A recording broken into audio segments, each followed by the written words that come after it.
Tonight's program contains descriptions of child sexual abuse. Viewer discretion is advised.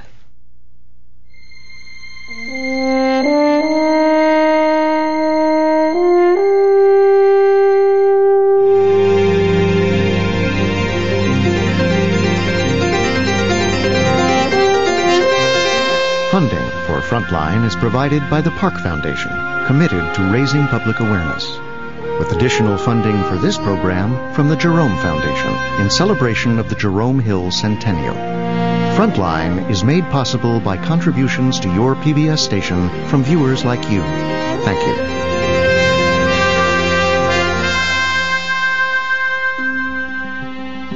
Tonight on Frontline. All those years when I lived in silence, I believed that I was the only one. In recent decades, more than 10,000 children were reportedly sexually abused by Catholic priests. But years before the headlines, one family broke the story for themselves. For the 12 years since my brother told me, I've been wondering how he could have hid it so well, and where. Tonight, filmmaker Joe Coltrera and his brother Paul tell a very personal story. This was my first sexual experience. The story of a secret held for 30 years. I remember him saying, you don't tell anybody about this. This is part of your penance. Of the abuse of power. The church moved him around from parish to parish. And this guy was accused of molesting kids. Of the triumph over betrayal. The game's over. You guys are not the ones who can preach to us. Tonight on Frontline, one family's encounter with the hand of God.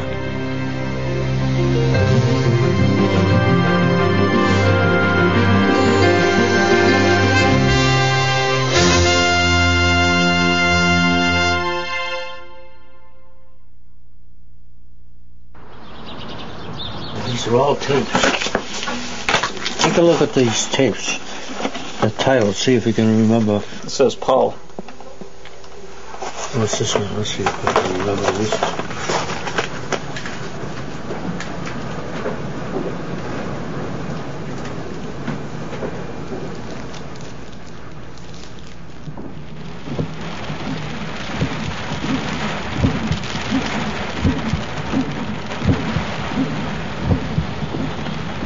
I remember places where it happened. I remember smells. I remember the sun coming through the rectory window. I remember the placement of the furniture in the room in the rectory. I remember the red leather upholstery. I, for the life of me, cannot remember how long it happened. My guess is it happened over the course of about 4 to 6 months between the spring and the summer in '64. There's parts that you just, I think your subconscious protects you. It just kicks in and you don't want to remember that. It's not the story of my life. It is a thing that happened to me. It's got to be confusing to people. People must wonder, how could you let this happen to you? Why didn't you tell somebody about it? Why didn't you stop it? Why didn't you walk out of the room? I think that it's hard enough for me to understand how I let it happen to me. I mean, it's hard, that's part of what I've sort of beat myself up for years. I thought I'd let it happen to me. It's that whole power structure, that whole environment that we're in that allows this to happen, and hopefully something like this can explain that.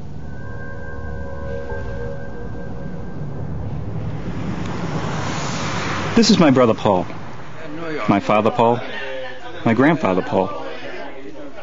My name's Joe.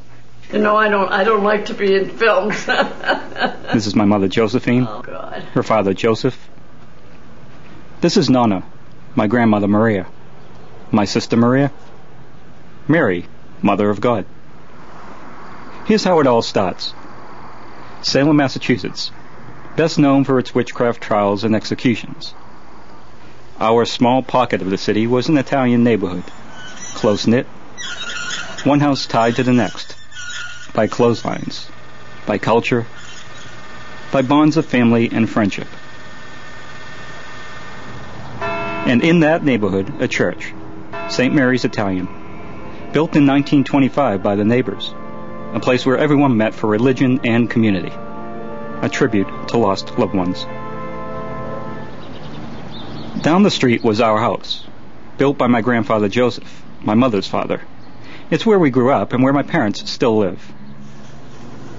54, you weren't even born then. This is Paul and Maria. My sister Maria was 10 years older than me, and my brother Paul 9. You lived in this house, and you came to know it intimately.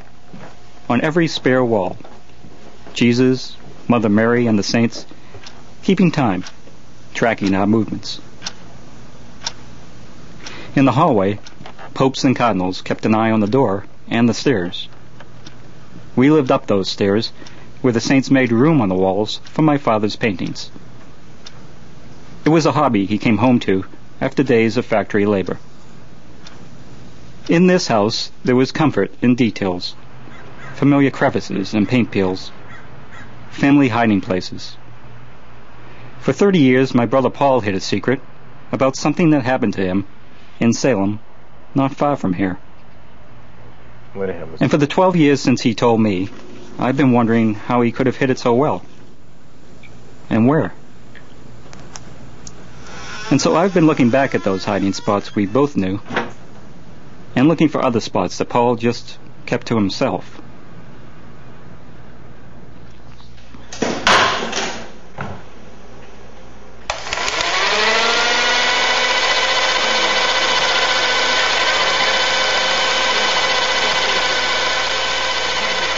It was a big Italian family. Our grandmother and a couple of our aunts and uncles lived downstairs. From time to time there were various cousins and our older Sicilian relatives who were sharing the space. Nonna, she would talk to us in Italian, and she was a love.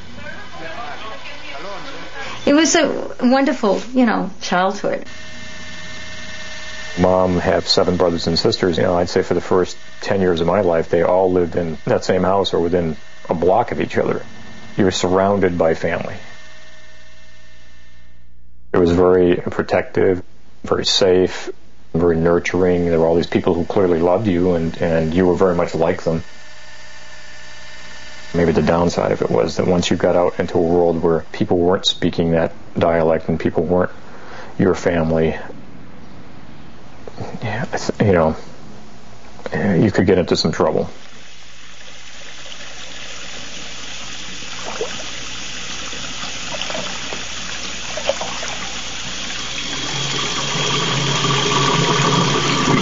When we first got married, my wife and I agreed that all my children had to have a Catholic education.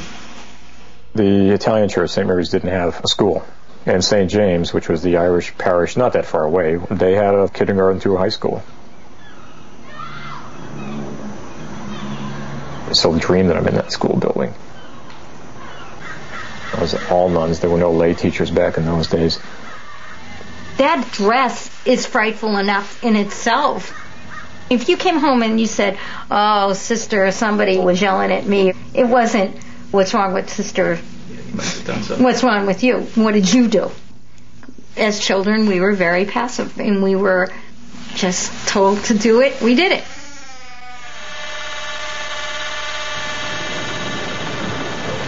The May processions, well, every year they would have this procession. They'd get every kid from kindergarten all the way up to the graduating girls in the senior class. A long line of kids.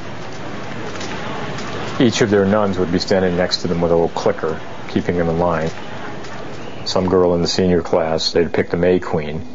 They had these little page boys with the little blue beret-like puffy hat and a kind of little skirt-like thing. If you could get a kid to dress up like that, you could get a kid to do anything. There was the Catholic Church, and everything else was hell. Everyone beyond the bounds of the Catholic Church were doomed. Everything was presented to you in terms of sin. I remember these images of hell. Souls being tossed down into hell and the flames coming up and the devil being down there. The vision you had of life that you picked up early on was that you had to sort of tread a narrow path. There was a lot of things that you just shouldn't do, and if you did them and you had the misfortune of dying soon thereafter, you were going to be one of those souls that were being tossed down into the flames. So it was sort of this game that you played where you committed these sins and then you'd go into the confessional on Saturday and reel off your sins, and the priest would say, "Yep, okay, you're safe, go." And then you'd go out and do it again, and then you'd come back and say it again. I bought it hook, line, and sinker.